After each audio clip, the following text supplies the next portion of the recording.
Hello, my name is Mike Bartley. I'm the Senior Vice President of GDSII Design at Tessolve, and I'm going to talk about how to turn your RTL, your big idea, into product. Okay, so we're going to be covering both physical design and productization, post-fabrication. But this slide focuses on the physical design, basically how to turn your RTL into GDSII for fabrication, and the steps you need to go through, the tools and the skills you need, and why I think this might be a good target for outsourcing. So once you've got your idea into RTL, one of the first things we need to do is design for test. That means inserting the structures which allow us to test the silicon when it comes back. Okay, and there's various structures and then test pattern generation for things like stuck at 0, stuck at 1 are the typical things that people understand. But there's also MBIST for memory test, built-in self-test. And once we've generated those structures, we generate patterns, which is the patterns we're going to run on silicon, and we do some coverage analysis to see how much coverage we've got of those tests. And we simulate those patterns just to make sure those works. Very important step, which allows us to make sure when the silicon comes back from fabrication, we can find those silicon wafers, or those chips, sorry, that don't work because of the manufacturing fault. And then once we've done that, we can go through a physical design flow. First of all, the synthesis, which turns your RTL into gates, the design planning, the placement, the clock tree synthesis, and the routing of those various signals. Physical verification and design for manufacturing to make sure that the silicon is going to work when it comes back and also be suitable for manufacture. Static timing analysis to make sure there's no timing faults in design, and finally we look at some of the power and signals and then integrity, just to do some analysis on that. And you can see in the middle there the flow we go through, that you need to go through, or your design partner needs to go through. And on the right hand side, you can look at a lot of the tools we need. There's a lot of tools, and you'd get those mainly from the 3 main EDA vendors: Synopsys, Cadence, and Mentor. But you need those tools. You need to have those tools in place, otherwise you can't do this. So why would I suggest this is a good target for outsourcing? Well, you've got those are the main reasons I've written down there, but let me just go through them one by one.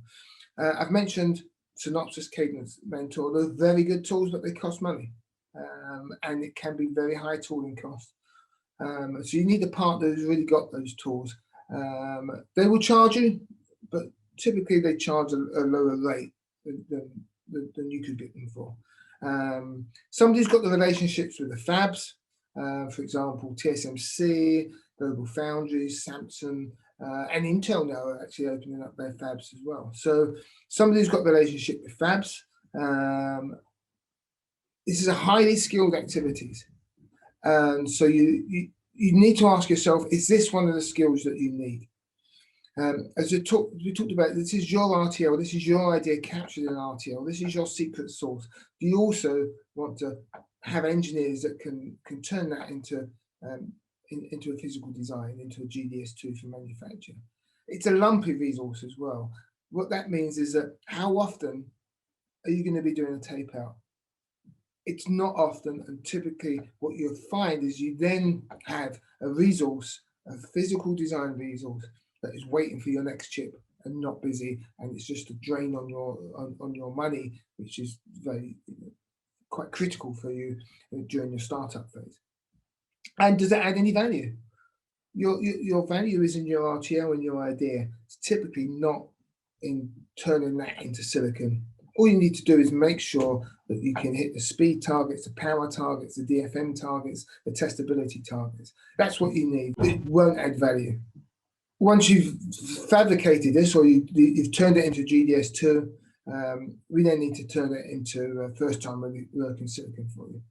At the top there, you can see that we talked about your RTL. That's where your idea is. You've probably also got some supporting RTL from partners such as ARM, who have maybe provided a CPU or GPU or some sort of AI technology or security technology for you. we've now integrated that into a single piece of RTL. It's been turned into GDSII for tape out. So we're now looking at the other types of things that you need to do. First of all, the relationship with that fab, you need to be looking at technology and the process nodes that you need to work with that foundry. You may want to be going for the latest technology nodes, such as 5 nanometer, or you may be happier with an older technology, which is usually cheaper, but maybe you pay speed and power cost for that lower price. It's a decision you need to make. You typically want a partner to help you make that decision. Once the silicon comes back, you need a partner who can package that for you. The wafer bumping to allow us to do wafer tests, and then the various assembly tools that you need, and the hardware development. You're typically going to put that silicon onto some sort of test board, which allows it to go into the test equipment and be properly tested. The test programs, so all those patterns that you generated, I talked about in the previous slide, that you generated pre-manufacture, they need to be turned into test programs, so those patterns can be actually run on the silicon, allow us to test that silicon, make sure that silicon's working, some characterization. I talked about some hardware design, some putting that silicon on the bench and doing some bench analysis of that, electrical validation, operating reliability, possibly some thermomechanical issues that you need to test for as well. Eventually, your aim is to turn this into a high volume manufacturing product, and at that point you need to be thinking about test time and yield.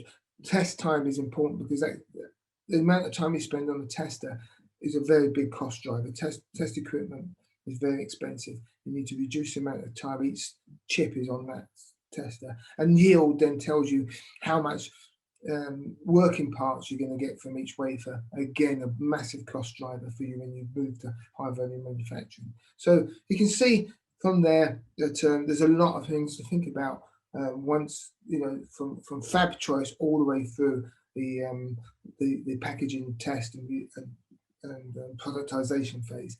And again, on the left hand side there's a hint at the types of things you need to do as part of that flow. Okay. Again, you'd be asking yourself here, do I want to do this myself, or do I want to outsource this to a partner? Okay, so some of the important things that you need in place, 3 important things I've tried to list here, is the ecosystem partnerships. I've already mentioned EDA and IP, so Synopsys, ARM, Synopsys, Bent, Cadence, and also ARM as an IP potential ICP supplier. The fab relationships, and I've mentioned Global Foundries, but also TSMC and Samsung are important there, and the OSATs that provide you manufacturing support as well. Take that silicon and give you the manufacturing support that you need to be able to produce product from that. And then the automated test equipment partnerships, the ATE partnerships, such as National Instruments, Advantest, and Teledyne. You need to put all those partnerships in place. For lab equipment, again, this is a decision for you to buy or to partner. There's a big capital investment on the test infrastructure, on the lab equipment. There's a lot of lab equipment you may not realize. Fault analysis, for example, to help you do some debug, reliability test infrastructure, maybe some ovens to do accelerated life testing. There's a lot of stuff that you need. And also, maybe that's first time silicon isn't quite working, you just need a little fix to the actual silicon itself without going through a re-tape out and a refabrication, and the specialist equipment to do that for you as well. Again, do you want to invest in that, or do you want a partner for that? And do you have the right prior experience? Have you taped out before? Have your team worked on tape outs? Which technologies? Is it all digital? Is it analog that you need to worry about? And how many tape outs and chip bring ups have you done before? Okay. So you need, as we hinted before, you need to make a decision about outsourcing or to retain this in-house. So one of the big factors here, and I've listed 4 factors, but a big one is on skills. So what is the core competence that you need within your organization? And if you don't have it, how long will it take and how much will it cost to build that competence? And also think about the opportunity cost. Whilst you're training people to do physical design, DFT, character, productization, what could they have been doing instead? Maybe they could have been working on your next chip or your next big idea or your next big customer. It's an opportunity cost that you need to think about as well. CapEx, as a startup, I had my own startup and I've worked for startups, and money is king.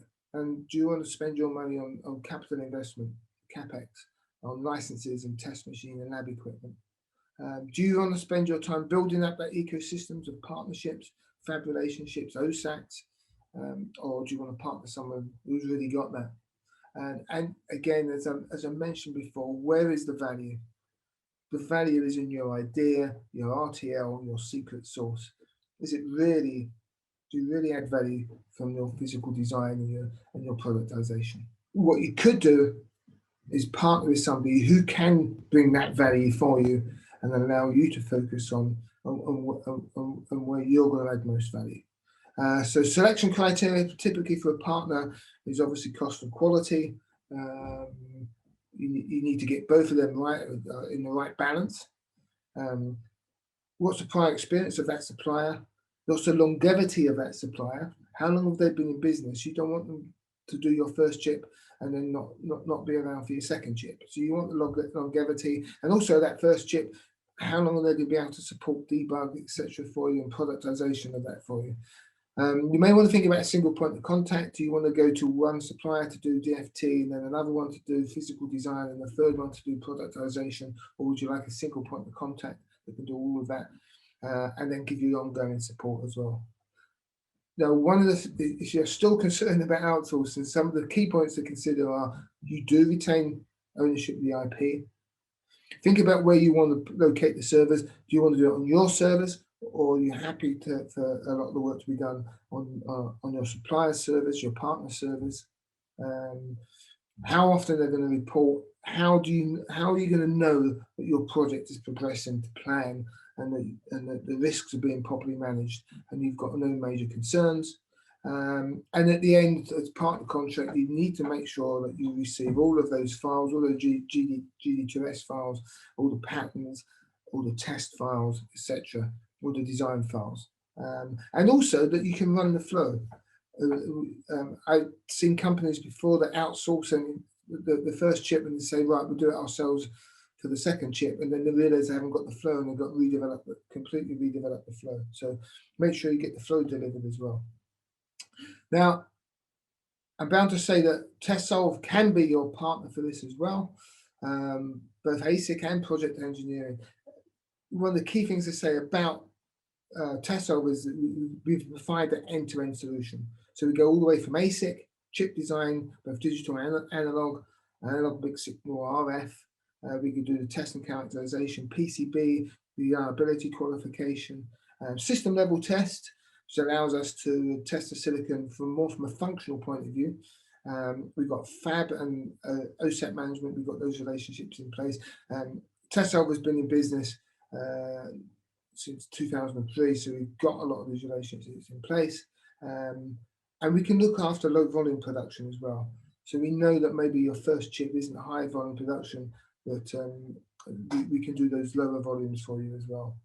And we've got the project engineering in place, making sure that you've got the right system. This is how to turn your chip into an embedded product effectively. And we do that for a lot of our partners, where we can design the boards and then put that into a volume production for you. Again, also low volume, not always high volume.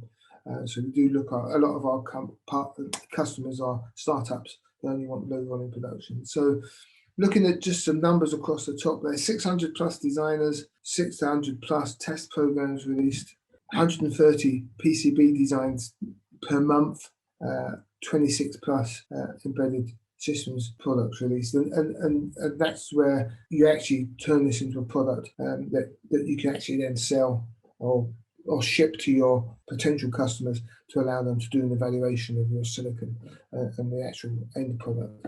So if you want to know a bit more about Tessolve and how we can potentially help you, here are the relevant people. Connie is based in North America. I look after Europe, and Raghu looks after APAC. Thank you. I look forward to hearing from you.